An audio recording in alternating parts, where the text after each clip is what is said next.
នៅរសៀលថ្ងៃទី17ខែកញ្ញាឆ្នាំ2025នេះចាប់ពីវេលាម៉ោង3:44នាទី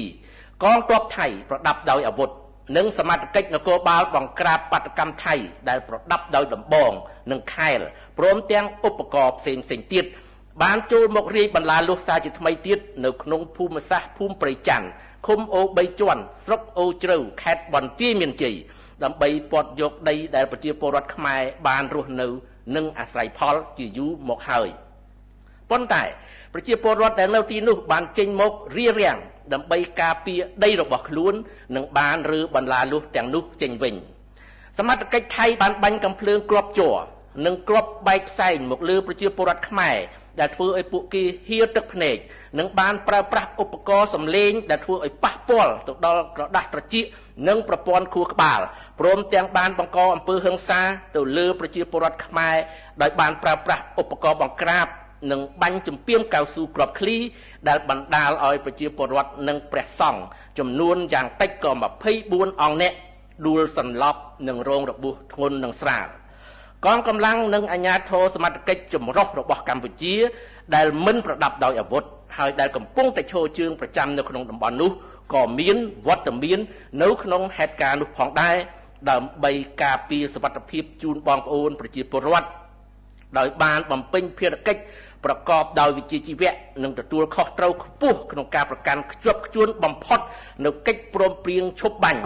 ព្រមទាំងគោរពគោលការណ៍ដែលបានឯកភាពគ្នាក្នុងការដោះស្រាយបញ្ហាដោយសន្តិវិធីនិងត្រឹមត្រូវស្របតាមច្បាប់អន្តរជាតិ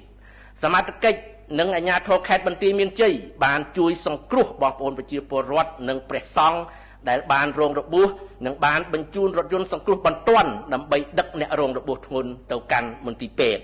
អ្នកនាំពាក្យរាជរដ្ឋាភិបាលកម្ពុជាសូមកោតទោសចំពោះអំពើហិង្សារបស់សមត្ថកិច្ចថៃមកលើប្រជាពលរដ្ឋនិងព្រះសង្ឃខ្មែរ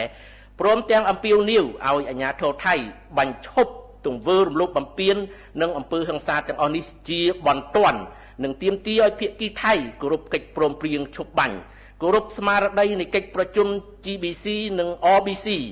អនុសារណៈនៃការយោគយល់ត្រង់ចំណុច2មាត្រា4នៃ MOU ឆ្នាំ2000និងគោលការណ៍សិទ្ធិមនុស្សនិងច្បាប់អន្តរជាតិជាធរមានអ្នកនាំពាក្យរាជរដ្ឋាភិបាលកម្ពុជាសូមបញ្ជាក់សារជាថ្មីម្ដងទៀតថារាជរដ្ឋាភិបាលកម្ពុជាដឹកនាំដោយសម្ដេចមហាបវរធិបតីហ៊ុនម៉ាណែតនាយករដ្ឋមន្ត្រីនៃប្រជាណាចក្រកម្ពុជាប្រកាន់គោលជំហរច្បាស់លាស់ក្នុងការគោរពកិច្ចព្រមព្រៀងឈប់បាញ់និងដោះស្រាយបញ្ហាដោយសន្តិវិធីដោយឈរលើមូលដ្ឋាននៃកិច្ចព្រមព្រៀងទ្វេភាគីដែលមានជាធរមាន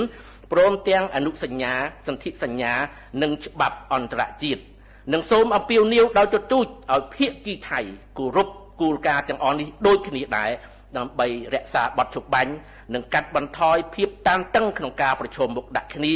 ដើម្បីបញ្ជៀសការប៉ះទង្គិចដែលនាំដល់ការផ្ទុះអាវុធសារជាថ្មី